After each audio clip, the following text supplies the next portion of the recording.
Hola, hoy vamos a explorar una de las pausas editoriales más interesantes que se puedan encontrar en la literatura antigua.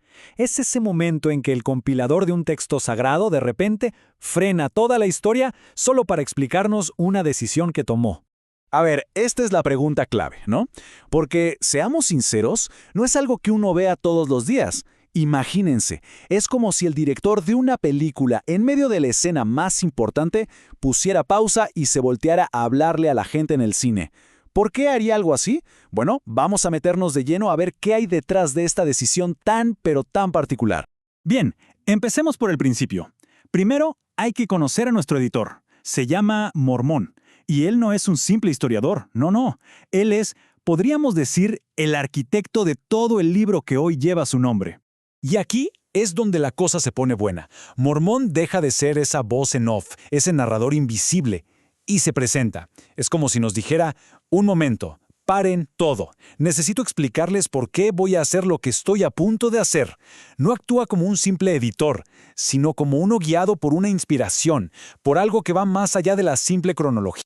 Entonces, ¿qué fue lo que lo llevó a hacer esta pausa tan dramática? Pues el hallazgo de un segundo juego de registros. Uno que era completamente diferente a lo que ya tenía. Miren este contraste, es fascinante. Mormón ya estaba trabajando con las planchas mayores, que eran, digamos, la crónica oficial, llena de reyes, guerras, política, la historia pura y dura. Pero de repente se encuentra con esto, las planchas menores, un registro mucho más íntimo, mucho más personal y sobre todo mucho más espiritual, escrito por los primerísimos profetas. Pensemos un poco en su dilema. Tiene en sus manos dos versiones de la misma época. Por un lado, la historia oficial, y por el otro, el corazón, el alma espiritual de su pueblo.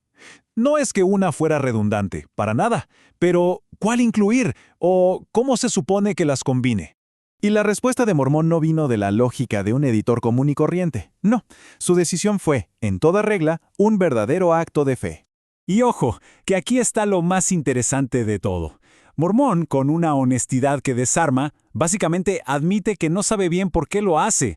O sea, él mismo no entiende por completo la razón para meter este segundo juego de planchas. No es que tuviera un plan maestro, no, él no tenía todas las respuestas. Y esta frase lo cambia todo. Nos dice que su decisión no fue un capricho. Venía de una corazonada, de una inspiración profunda. Un susurro espiritual que le decía que esto era importante, aunque él no pudiera ver el panorama completo en ese momento, y decidió confiar. Entonces, el patrón que siguió es clarísimo. Descubre algo, siente la inspiración y actúa. Esta secuencia de actuar en fe sin tener toda la información es uno de los temas centrales no solo de esta pequeña parte, sino de toda la obra. Pero bueno, más allá de la razón espiritual, esta nota del editor cumple una función estructural que es clave, es inmediata. Funciona literalmente como un puente. En el mundo de la literatura, a esto se le llama una bisagra narrativa. Es una pieza corta, sí, pero súper poderosa que une dos partes de una historia que de otra forma quedarían totalmente desconectadas. Y en este caso, el hueco que tiene que llenar es enorme. Estamos hablando de casi 400 años de historia. Ese es el tremendo vacío en el tiempo entre el final de los registros espirituales más antiguos y el comienzo de la historia principal que Mormón estaba a punto de continuar. Este esquema lo deja súper claro. Las palabras de Mormón se colocan justo en el medio. Son el conector perfecto entre el mundo antiguo del profeta Nefi y la era que vino después, la del rey Benjamín. Y de paso prepara el terreno para uno de los discursos más importantes de todo el libro. Así que, el punto es este. Sin esta pequeña nota del editor, el salto entre una época y otra sería súper brusco, hasta confuso. Mormón se asegura de que la transición sea suave, que todo fluya. Pero la verdadera razón, el famoso sabio propósito detrás de esa corazonada de Mormón, esa no se conocería sino hasta muchísimos siglos después. Esta pequeña decisión editorial que él tomó por pura fe, terminó teniendo un impacto gigantesco en el futuro. Un impacto que, por supuesto, el propio Mormón jamás se habría podido imaginar. Y aquí llegamos al gran final. La pregunta que el mismo Mormón se hizo por fin tiene respuesta. ¿Por qué el espíritu le susurró que incluyera ese registro que parecía, en principio, un duplicado? Bueno, prepárense porque aquí viene la recompensa de esa fe. Y esto es de no creer. Pasan los siglos y durante la traducción moderna del libro, ¡zas!, Se pierden las primeras 116 páginas, justo las que eran el resumen de Mormón de las planchas mayores. Esa parte de la historia se pudo haber perdido para siempre, borrada. Pero aquí viene lo increíble. Gracias a la decisión de Mormón, existía, como por arte de magia, una copia de seguridad.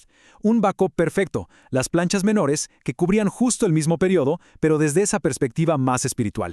Ese simple acto de fe, esa obediencia a un susurro, sin entender del todo el porqué, fue lo que salvó el comienzo de la historia. El libro que tenemos hoy en día empieza con esos registros espirituales, y todo es gracias a esta nota del editor. Y al final, esto nos deja con una idea muy profunda para darle vueltas.